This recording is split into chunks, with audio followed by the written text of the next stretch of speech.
plus de 1200 milliards injectés, et pourtant l'argent manque dans les banques. Pourquoi ? Parce que 96% des billets sont aujourd'hui stockés par les particuliers. Entre crise de liquidité et espoir d'une croissance à 2 chiffres portée par le projet Simandou 2040, la Banque centrale brise le silence et livre sa stratégie pour 2026. Écoutons le discours du gouverneur de la Banque centrale. Janvier 2025, la Banque centrale a mis à disposition des banques 30 milliards pour le public. En janvier 2026, la Banque centrale a mis 402 milliards à disposition des banques pour le public. On refait le même exercice en février, en mars. On arrive au premier trimestre où la Banque centrale a injecté en 2025, au premier trimestre, 63 milliards de francs guinéens.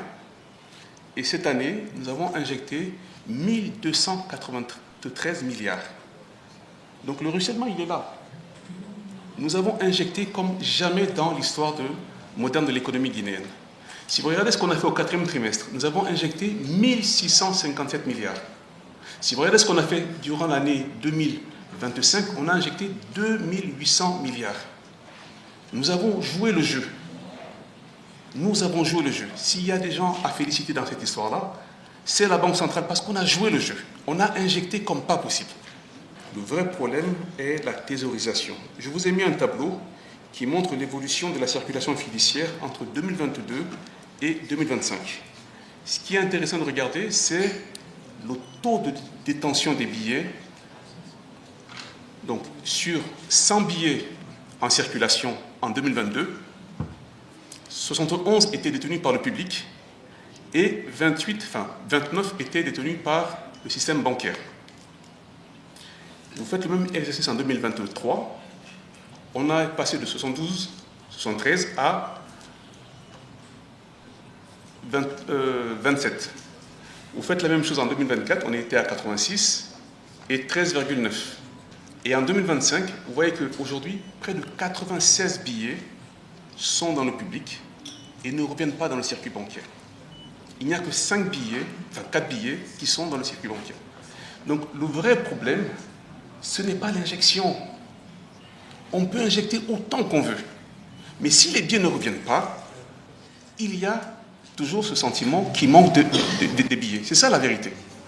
Nous pouvons injecter tant qu'on veut, mais si les billets ne reviennent pas, il va toujours y avoir un problème. Donc la personne qui dit oui, il manque des billets, mais en fait, elle est elle-même la responsable de ce problème parce qu'elle ne met pas son argent dans la banque. Donc, ce qu'on doit faire aujourd'hui, c'est rassurer les gens. Je pense que les instructions données par le président récemment vont dans ce sens. Je suis vraiment convaincu, j'ai cette foi que cette crise-là, on va la régler. On va régler ça. On a traversé des périodes plus compliquées dans l'histoire de la Guinée, et ça, c'est quelque chose qu'on va régler, je suis convaincu. Donc, laissez-nous juste un peu de temps, et vous allez voir que d'ici quelques semaines, la situation va redevenir à la normale.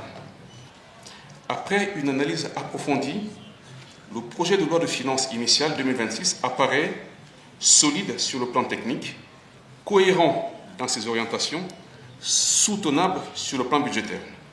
Au niveau des recettes budgétaires, on note une forte progression, traduisant les effets positifs des réformes fiscales et de la digitalisation. Au niveau des dépenses, on note une priorité claire accordée aux investissements structurants, avec une hausse significative des dépenses d'investissement. Au niveau du déficit budgétaire, il est ramené à 3%, ce qui renforce la discipline budgétaire et l'alignement avec les critères régionaux. Le budget 2026 s'inscrit pleinement dans la vision du programme Simandou 2040, véritable levier de transformation économique de notre pays. Il ne s'agit pas seulement d'exploiter une ressource minière, mais de structurer un corridor de développement, d'investir dans les infrastructures, de développer le capital humain et enfin de diversifier l'économie. Au niveau des perspectives économiques, elles sont confortées par le retour à l'ordre constitutionnel et elles sont particulièrement prometteuses.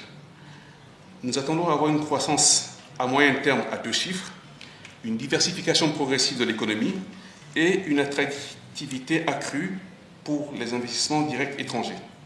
Cependant, ces perspectives restent exposées aux risques externes, notamment liés aux tensions géopolitiques et à la volatilité des marchés internationaux, ce qui risque de peser sur la demande des matières premières dont notre économie est fortement dépendante.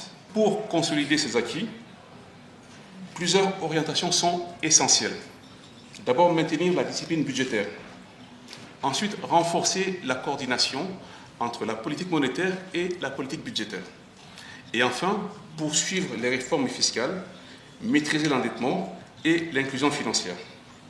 Monsieur le Président du CNP, honorables conseillers, en conclusion, le projet de loi de finances initiale 2026 est un instrument d'ambition maîtrisée et de transformation structurelle. Il pose les bases d'une Guinée émergente, résiliente et souveraine. La Banque centrale réaffirme son engagement à accompagner cette dynamique